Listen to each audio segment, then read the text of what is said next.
વડોદરાની માંજલપુર વિધાનસભા બેઠકની પેટા ચૂંટણીમાં ભાજપે ભવ્ય જીત મેળવી છે। ભાજપના ઉમેદવાર સતીશ પટેલે કોંગ્રેસના ઉમેદવારને 30,000થી વધુ મતથી લીડથી હરાવીને બેઠક કબજે કરી છે। માંજલપુર વિધાનસભા બેઠક પર યોજાયેલી પેટા ચૂંટણીની આજે મતગણતરી હાથ ધરાઈ હતી।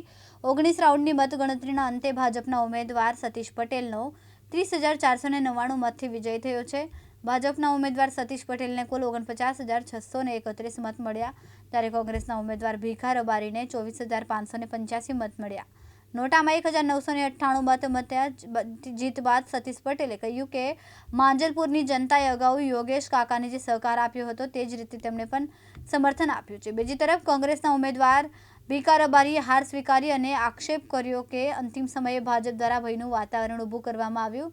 માંજલપુર બેઠક પર 30 જુલાઈના રોજ પેટા ચૂંટણી યોજાઈ હતી, જેમાં 37.5% મતદાન હતું। વિજય ચૌહાણ, દિવ્યાંગ ન્યૂઝ, વડોદરા।